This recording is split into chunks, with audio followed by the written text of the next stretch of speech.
Yo, welcome to the channel, it's your boy Skater V. On today's video, we're doing a review on the action-adventure game created by Tango GameWorks and released exclusively on the Xbox HiFi Rush. This title was shadow dropped out of nowhere after a Bethesda Xbox conference, and it has us follow our hero Chai, who's been synchronized with robotics and an iPod.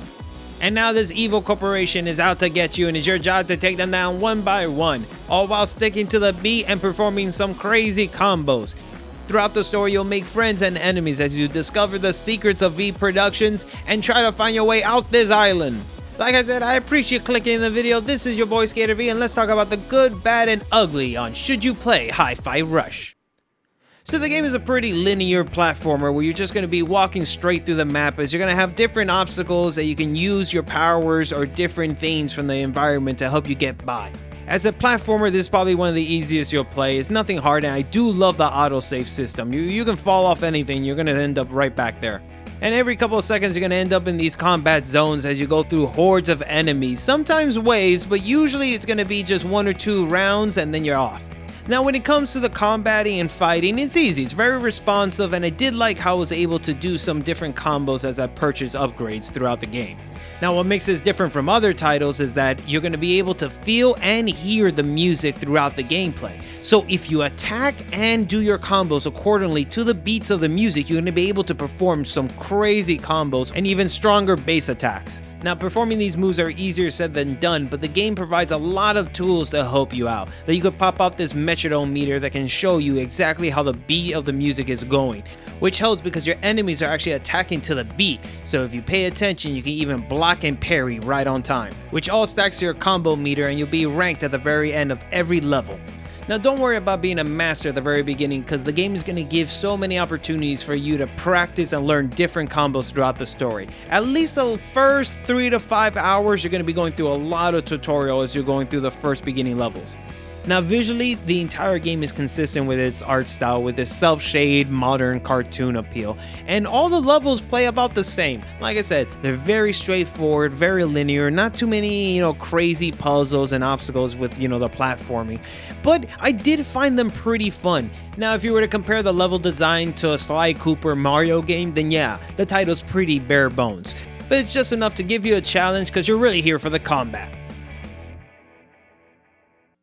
After you beat the first stage, you're going to unlock the hub area, which you can also access at any time throughout the game.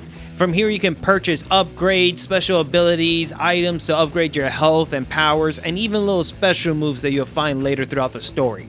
Now usually my reviews, I don't like to tell the viewer how to play a game, but I would recommend buying all the base attacks because you unlock them permanently, and if you're going to be smashing the buttons throughout your learning process, why not get some cool moves out of it?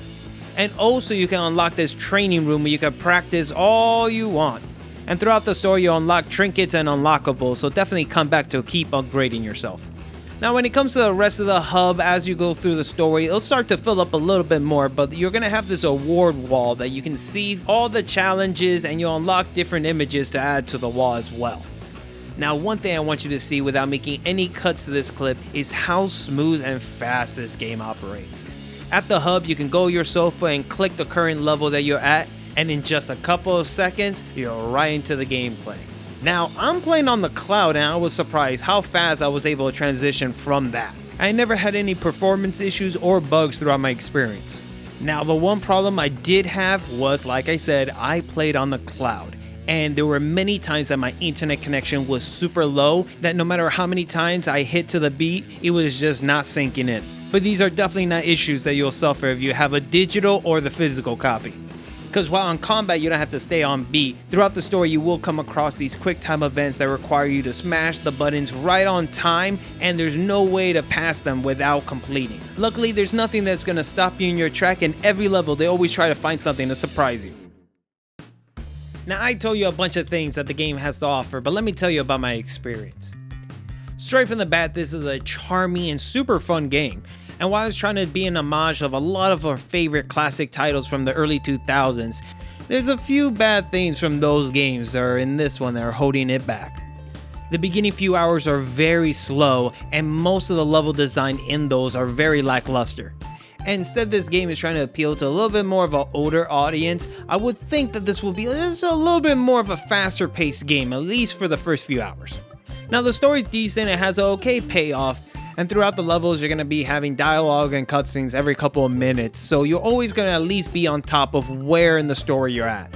Now when it comes to the combat, I was surprised at how well this worked. Like honestly, this does feel like a mechanic that would have brought up probably in like the early Xbox One era, but needed all this time in game testing just to get perfect.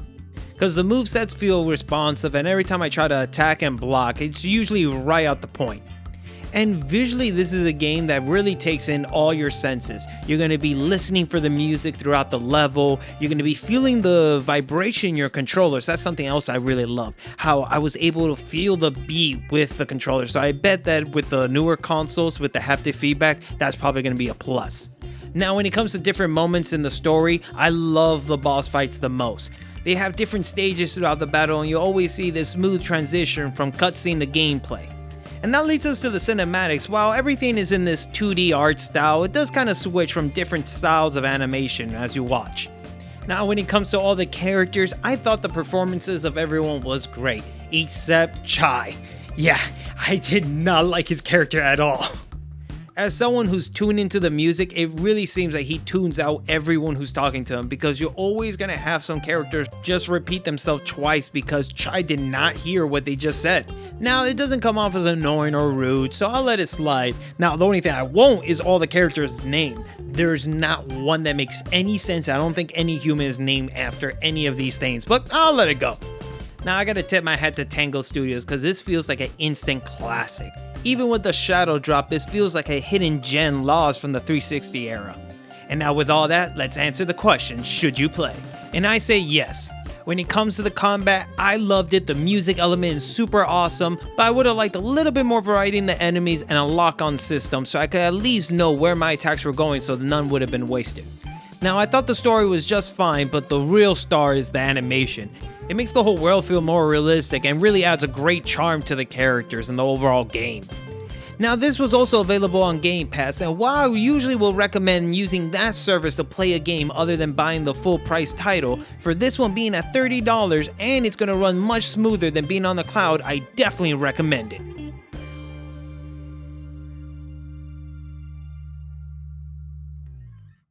A 7 out of 10.